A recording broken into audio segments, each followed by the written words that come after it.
So, one of my biggest takeaways from the trip was being able to be away from everything that this being here in the mainland distracts you from, and being able to be painting outside and look over and just see a amazing view, and being able to reflect on myself, and um, learning that it's um, not just a emotional high of being on like this trip for a week, but it's a conscious decision to follow God throughout my life. So Good morning. My name is Duke Waxberg. This trip really humbled me for many reasons. The first is how happy the Puerto Ricans always are, and how they make the best out of every situation. While painting, we met a 4-year-old girl named Hade, who we instantly connected with, and throughout the week grew closer to her. It was really cool to build a relationship with people that don't speak the same language. I enjoyed meeting the Puerto Rican teenagers on the basketball court. It was very cool to walk out from eating lunch, and the older kids were all out on the court painting and helping us get our job done. The kids that we helped were a big reason why the trip was successful.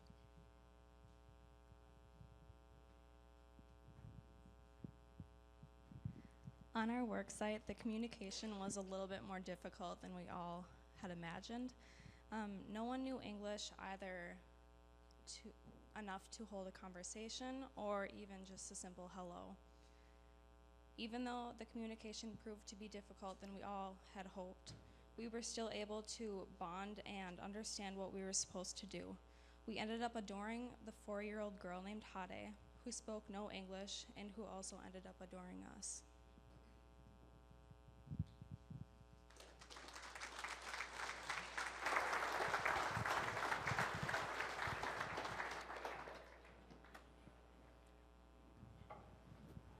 All right, for those of you who don't know me, I'm Andrew Duvall. My wife, Nikki, couldn't be here today. We had this group along with Alexis Thiemann, who couldn't be here today. So we led this group. Our first project, we were also in Las Vegas with Brady and Ellie's group, but the community center that they were working on also had a baseball field that had pretty much been destroyed by debris from the hurricane. So our group here, they were handed machetes and chainsaws the first day, so we appreciate your prayers for that. We cleared all the bamboo off the field, piled it up so they could come in and clear it out and kind of continue to fix up the baseball field from there. And then our second project was we went to a house of a family by the name of Angel and Carmen, and they were an older couple that both had pretty debilitating diseases, and they hadn't been able to do any cleaning or anything or painting. And so we cleaned, scraped, and painted their entire house. One thing, my biggest takeaway from this trip, leading these students, you can take any group of kids from anywhere, and they can, use a paintbrush or swing a machete. But the thing that probably shouldn't, but they can. But my experience with these kids, the thing that stood out to me the most is the way they loved on the people. They were so bold. Day one, went up and made connections and just showed the love of Christ. And that takes a special group of kids to do something like that. So. I'm Lexi, and this is my third missions trip. What really stood out to me this missions trip was probably like the relationships that were made and strengthened throughout the trip. We were at a couple different work sites that were like different in a way. We really grew as a group, in my opinion, and I really liked that about it too. Even though like the language barrier with the locals I thought it would be like a really big deal. It really wasn't. We still communicated and had laughs, even though we didn't understand them as much as we would like. I think this mission trip proved that God's love was shown like through their hearts, and it showed us that like even through the hard times, people can show love and stuff like that. So. My name is Hector. So just to give a little more on the first project of the week, we were working on kind of the fence line of the baseball field they had there, and the bamboo and trees kind of just destroyed the fence. So they handed us machetes and little hand saws and a chainsaw at the beginning of the week, and chainsaw broke down so many times we weren't even using it. So we were trying to cut through the bamboo with some dull machetes and hand saws, which was really hard. But I mean, I think for me it was really great seeing just this group of people being able to work so hard through that. Bamboo turns out to be a lot harder than you'd think it'd be. I mean, for me, I guess the language barrier wasn't that tough because I speak Spanish. So, I got to have some good conversations.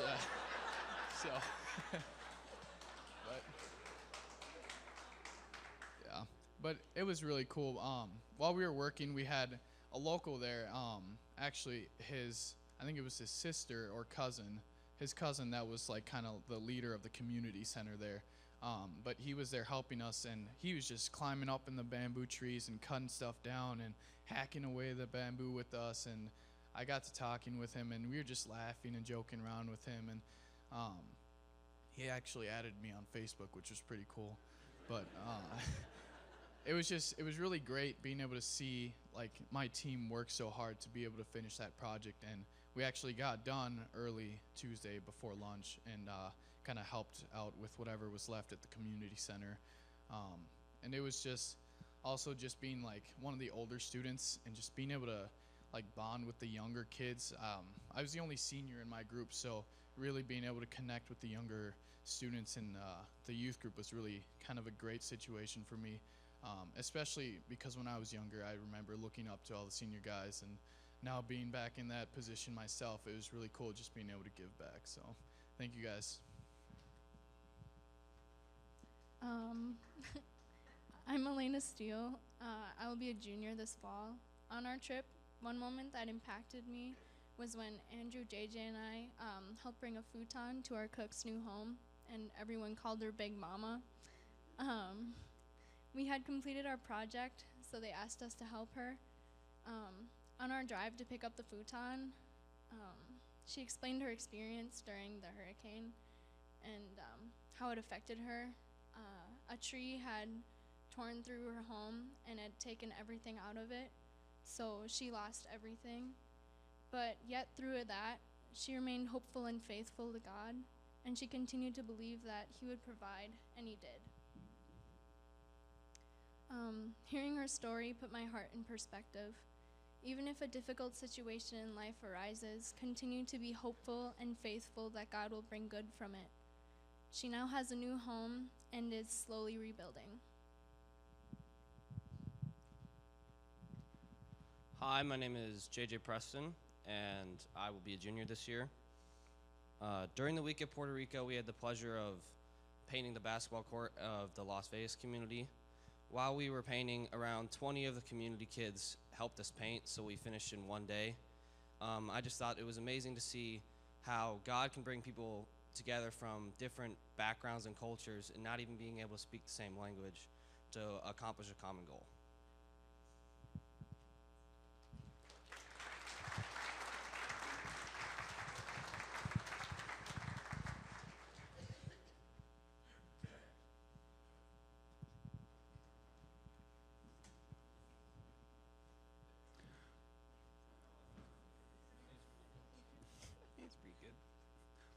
Well, hi there, I'm Jonesy. We were also serving in the community of Las Vegas as well. We were primarily working on an older woman's home. She was about 65, and her name's Sylvia. She had a sprained wrist and a sprained back and some diabetes and hepatitis as well that prevented her from getting everything fixed up on her home. So we started by throwing away everything that was damaged in the hurricane, then scraped all the walls, scrubbed all the walls, and then put some paint down. Then all the paint peeled off. Then we scraped it all again and painted it all again. But it was such a blessing having this group and to see their servants' hearts at work, how they dug right in despite all of the cockroaches and all of the mice. There was never any grumbling or any complaining. They all did an incredible job. Well, I don't know about the grumbling and complaining, but I heard a lot of screams when there were cockroaches running around. But I suppose most of you know who I am. I'm Dylan Lindstrom, and I've grown up in this church my entire life. I've been on several mission trips with Joe. He's a great leader. And I've had the unique opportunity to be a leader on this mission trip, and the last year's, I suppose, too. But this one was really special because last year I was more kind of like a half student, half leader kind of thing, and this I was more of a true leader. And to watch these kids grow in their faith and grow with each other, like just the friendships that they make with each other is incredible. And like you rarely see that in a lot of places. Like you see it all the time, but it's hard to see it at this like magnitude and this intensity these kids have, and they love each other. It's like incredible. It's almost they love each other more than they love God. It's like it's incredible. But just to watch them grow and work and have fun with each other, it's a blessing. Hi, I'm Savannah. As I started out the week in Puerto Rico, I was really nervous about the whole language barrier thing. But we showed up at Sylvia's house, and right away she started having conversations in English with us. She could hold a conversation, which was really nice. She wasn't the happiest on our first day, and she wasn't very social. She kind of hid away in her room and blared some music for us, which was really nice. But she was very closed off and quiet. But as we went along the week, we cleaned out about 5 or 6 rooms in the house, including the outside. And as Jonesy said, we scraped and painted, and then scraped again and painted again. It was really hard, but as we went on, we saw Sylvia slowly start coming out and hanging out and talking with all of us, and she really grew on us all, and we grew on her as well. By the end of the week, she was smiling and laughing and joking and hanging out with us. On our last day of working at her house, we were really nervous because she had a doctor's appointment in the morning, so she wasn't going to be there. She didn't show up at all day. So we're like, great, we're not going to see her on our last day. Well, we're sitting in the van, loaded up, ready to leave, and Sylvia pulls up. So we had one last time that we got to walk her through, show her all the work we had done that day, and just talk with her one last time, and she was very upset that we were leaving just as we were. But it was amazing to see how us helping her in that week could really change her life in such a great way. I'm Shania, and this trip I was so thankful to be on, and for the people I got to spend it with, like this week. These people are so amazing, and for Mama Jenna for always taking care of us, even though she was a really crazy driver. Like, it was really bad. But Jonesy always kept us going on the right track, and we got advice to drive aggressively, so Jenna did really well with that, I guess. We always got to the place we needed to be on time and safe.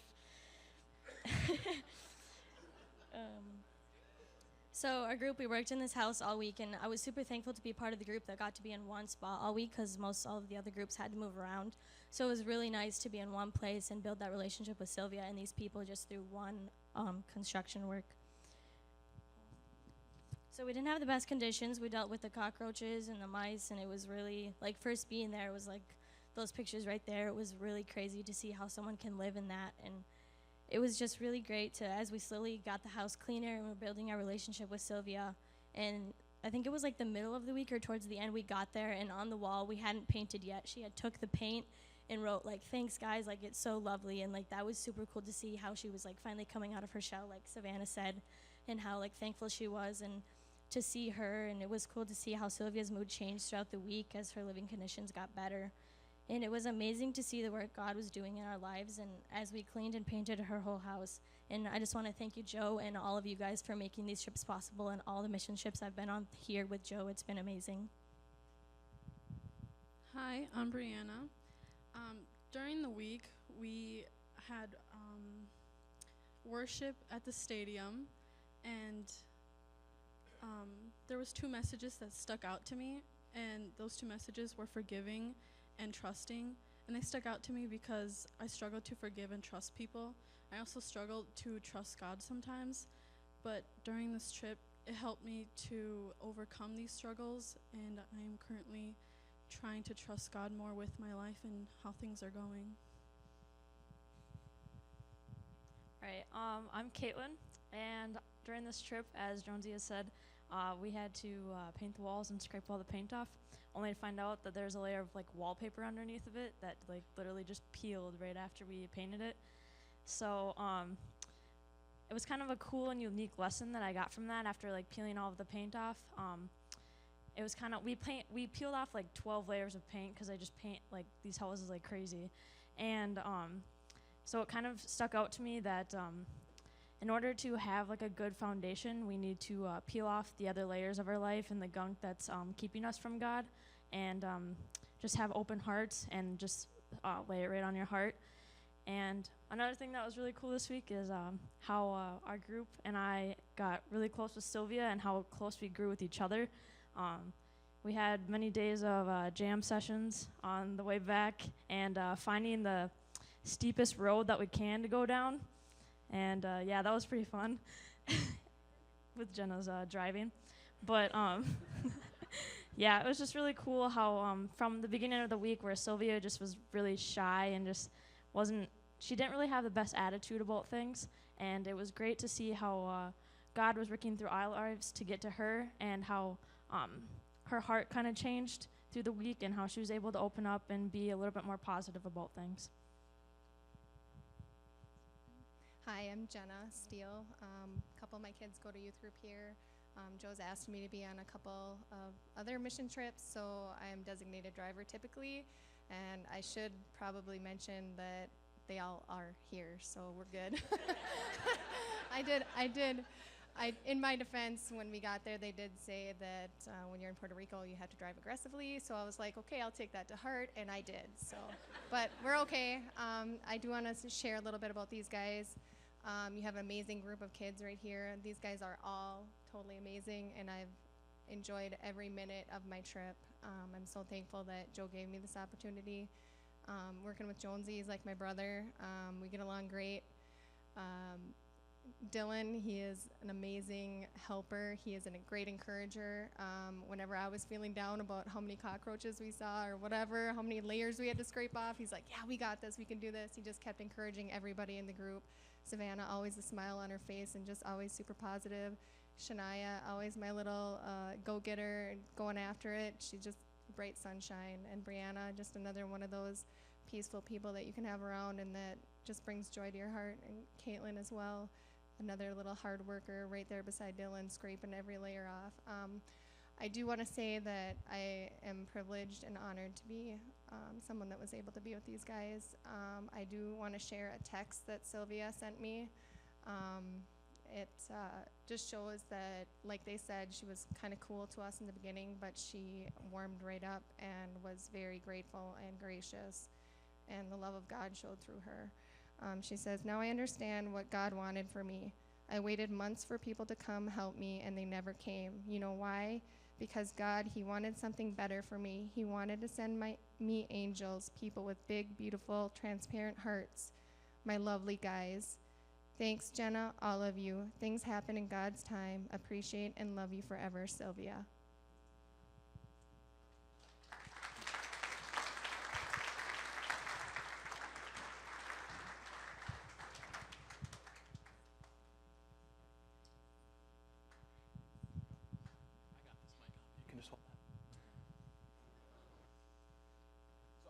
Fortunate enough to lead a group with two former students who'd been on mission trips with me before. So to see them go from being a student on an international trip to then joining me in a leadership capacity was a lot of fun with Jed and Savannah. And we were the only group that had to switch locations every single day. And what was happening was they would assign us to a place and we would complete all of the work that was there that they thought would take us more time. But this was a group that worked really, really hard, and we painted 3 houses in 3 days, to the point that our last day, they had us delivering water filters, which you'll hear about in a moment, but it was kind of apparent that maybe they'd run out of projects for the week for us. And so we found ourselves delivering these water filters throughout the countryside, and they're going to be able to explain it much, much better than I can. So take it away, Leah. On the first day, we went to this guy named Luisito's house. We were only there for a day. As Joe said, we were at a different place every day. We finished painting and cleaning the inside of his house. I personally couldn't verbally communicate with him because I don't know any Spanish. Isaiah was the only one in our group who knew how to speak Spanish, so he was doing all the talking. I was really surprised on how comfortable he was with us because, like, none of us could really communicate with him. And as soon as he saw us, he greeted us with a big smile, and he had his little maraca, and he just gave us big hugs. And I don't know. The biggest thing I took away from this trip was that, like, even though these people lost a lot and still don't live under the greatest circumstances, they still had hope and they were faithful, and that really showed a lot. And it really opened my eyes to see how blessed we really are. Well, the second day we went to this person's house who none of us are really sure what his name is. I'm pretty sure it's Bartolome, but not totally quite sure. I asked him several times, but no idea what he said. So we just decided, like, we could just call him Boo. We never actually said it to him because we thought it'd be a little weird, but, you know, that's just how we talk to each other about him. So, it was a little difficult trying to speak with him because after I started to speak with him for a little bit, he was like, oh, this guy's so fluent in Spanish, and then he just starts speaking super fast, and then nothing, like, dude, like, you're going way too fast. So, but the first day at Luisitos, he was, like, a lot easier to understand stuff, so it was pretty easy to talk with him. But as you can see on the second day here, we're on these ledges that are in a couple spots. They were pretty high up, and you got Jed over here with who's not good with heights, so he was sitting down, as you can see. But yeah, so we showed up there and painted the exterior. He was super nice. He gave us these cookies and fruit punch and all this stuff, and it's pretty good fruit punch, not gonna lie, like, good fruit punch over there in Puerto Rico. The trip was really cool. It was super cool, as Hector was saying before, to be with some younger kids.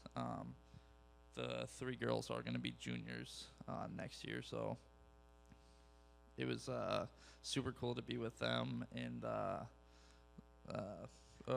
wait, maybe not all of them. Lydia's going to be a sophomore.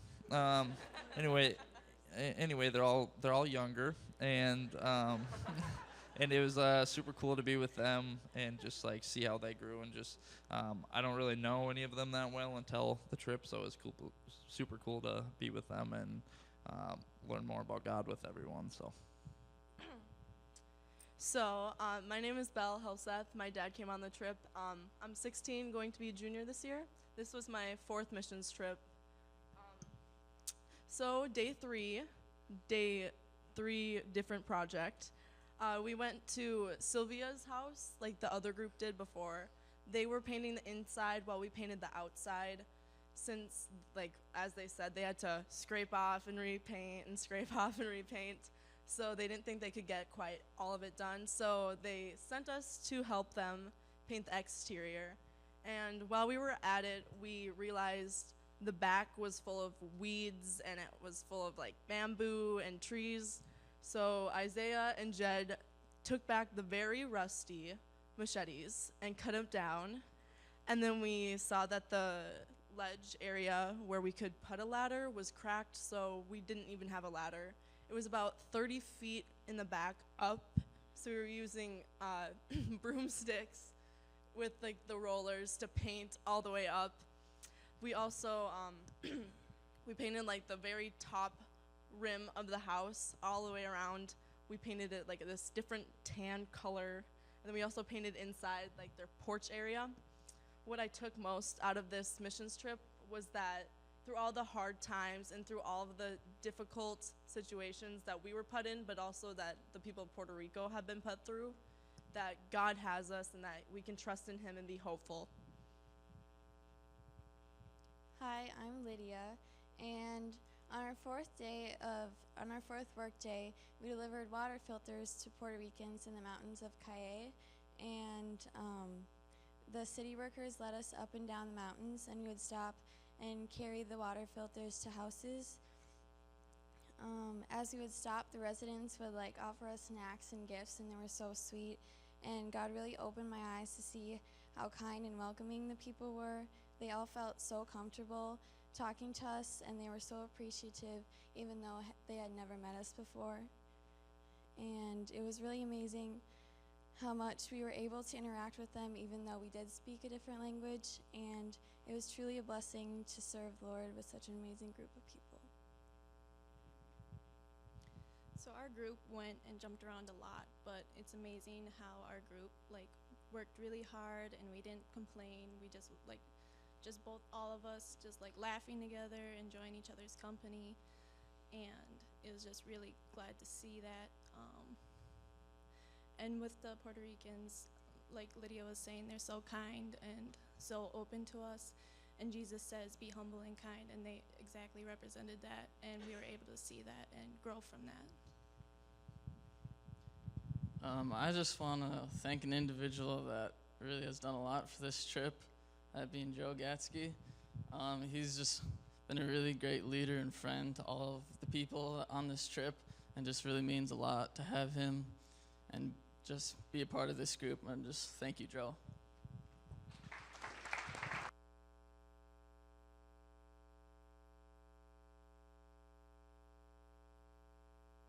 You know, in preparing for today, it's not an easy thing, because students will tell you I don't have a lot to say, and then they have more than they thought.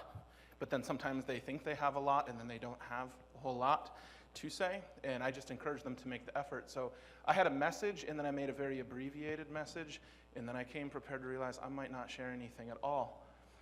But this morning, I do just want to take a minute and to sum up what we've been learning as a group. And throughout the week, we started to learn about authenticity, and talking about, we asked students, are you a good kid or are you a Christ-like kid?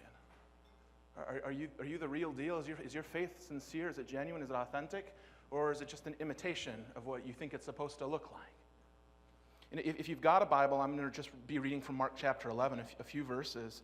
I'll give you a second to turn there. But short-term missions are so important to me, and I see them as really significant. Some people question their purpose, but there's a couple of things I can't get around. And one is that more long-term missionaries are born out of short-term opportunities than really anything else. But very personal to me is on a missions trip was when I was reading Acts chapter 8. And in that chapter, the Apostle Philip is traveling, and he sees this Ethiopian eunuch. And he goes over to this Ethiopian eunuch who's reading the scroll of Isaiah, and he says to him, "Do you understand what you're reading?" And that's a good question. He doesn't ask him, "Why are you reading it? Do you like what you're reading?" He says, "Do you understand what you're reading?" And the Ethiopian's answer is, in my opinion, better than the question. He says, "How can I unless someone explains it to me?" There's an authenticity about this entire conversation. And I realized for myself, and in going through this passage, and while I was serving on a missions trip, that the calling on my life was to be a Philip. To not only to care for other people, to help bring them to a point of understanding their faith. And truthfully, my heart for our teenagers here in Pine City is for them to become Philips themselves. You know, one issue we have in Christianity and in dealing with our churches is we're just handing out answers and handing out food, and that's essential, that's needed. But we need to teach people to teach themselves. So often when we talk to people about their faith and their theology, they'll just point to an author or point to a pastor. I believe what they believe. But one thing is true about the story is Philip is not always going to be there with the Ethiopian. We need to be able to train people to teach themselves, and missions plays a big part of that for us at Frontline. And when we discussed authenticity, we said the end goal of our faith isn't to just simply be authentic. That's not the end goal at all. If all you've done then is kind of make your life and your situations known. Really, authenticity is the vehicle you need to get into as you pursue Christ. It's a condition of the heart. If you're in Mark chapter 11, I'm going to start in verse 12. He says, "The next day as they're leaving Bethany, Jesus was hungry. Seeing in the distance a fig tree and leaf, he went up to find if it had any fruit. When he reached it, he found nothing but leaves because it was not the season for figs. Then he said to the tree, 'May no one ever eat fruit from you again.' His disciples heard him say it. On reaching Jerusalem, Jesus entered the temple courts, began driving out those who were buying and selling there. He overturned the tables of the money changers and the benches of those selling doves, and he would not allow anyone to carry merchandise throughout the temple courts. And as he taught them, he said, 'Is it not written, my house will be called a house of prayer for all nations? You've made it a den of robbers.' The chief priests and the teachers of the law heard this, and they began looking for ways to kill him because they feared him. The whole crowd was amazed at his teaching. When evening came, Jesus and his disciples went out of the city. In the morning they went along, they saw the fig tree withered from its roots, and Peter remembered and said to Jesus, 'Rabbi, look, the fig tree you cursed is withered.' 'Have faith in God,' Jesus answered. 'Truly I tell you, if anyone says to this mountain, go throw yourself into the sea, and does not doubt in their heart, but believes that what they say will happen, it'll be done for them. Therefore I tell you, whatever you ask for in prayer, believe that you've received it and it's yours.'" You know, students have heard me say this, but when I look at verses like this, the first thing I do is ask what's unusual here. And there's something unusual, and it meets us right away. It's this fig tree. Why a fig tree? And why is Jesus yelling at a fig tree? Well, see, what's happened is Jesus has just come to Jerusalem, and it's a story that we know well, where they're waving palm branches and shouting Hosanna. And he goes through this procession, and he makes his way to the temple. And he goes to the temple in the verses before that were just before we read here. They were just the preceding verses. And Jesus goes to the temple, and he looks around, and then he leaves. Well, that has my attention too. Why would he go there and leave? There's something unusual there. And see, it's as he leaves the temple and goes to a nearby town to spend the night, he sees this fig tree. He walks up to it, and he finds that it's in leaf, but it doesn't have any fruit. You see, what happened when Jesus went to the temple is he went and he found behavior that incurred wrath. He found fruit trees, fig trees that didn't bear any figs themselves. People claiming to be the real deal when there was no authenticity in their life and in their faith. He curses the fig tree. He says, "Never bear fruit again." You see, he curses the fig tree the same way he's about to drive those out of the temple that are pretending to be something that they're not. And I want to share this with our team, that you cannot afford to be a follower of Christ and not live authentically in his truth. Christ doesn't tolerate it. I mean, Jesus is doing an active parable. What he's doing is he's talking about the tree. Well, he's about to set forth judgment on these people. He's about to usher out of the temple. You see, just as the fig tree gave the impression of being fruitful, so God's people were giving the impression of being spiritual. And neither was true. And what's really heartbreaking in this is when you consider the fact that Jesus has come to Jerusalem to die, to lay down his life for all people, for sins he didn't commit. Those who receive him and celebrate him are those in the community that nobody wanted anything to do with. He's got burdens that I can't even imagine that are upon him. And he makes his way to the one place that should have supported him the most, the one place that should have embraced him and held him up. And what does he find? He finds fakes. He finds liars. He finds cheaters. People acting anything but authentic in the Word. I mean, these people are in a godly building. They could more than likely quote you godly teaching, but there's no fruit. And it says the high priest and the teachers wanted to kill him. And if this story makes one thing painfully clear, it's that God's people don't like having their lack of authenticity pointed out. And we don't like being told we're not worshiping right. And we don't like being told that we aren't living godly. And we don't like being told that our priorities are misplaced. And we don't like others to see us for exactly how we are. But I've just got one point of application. And it's that the fruitless will wither. Peter says, Rabbi, look, the fig tree you cursed has withered. You see, what Jesus makes clear is that if growth in him is not authentic,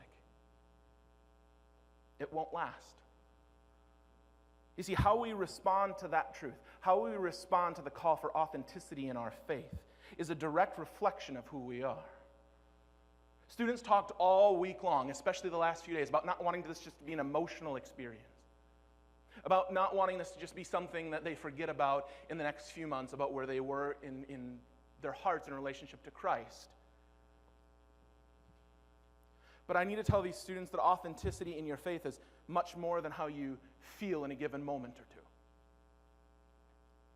And we've learned to do so much out of our emotions and our feelings, and that's really a message for a different day. But let me tell you, it's dangerous to do things completely out of your emotions and feelings because they are just one part of your faith.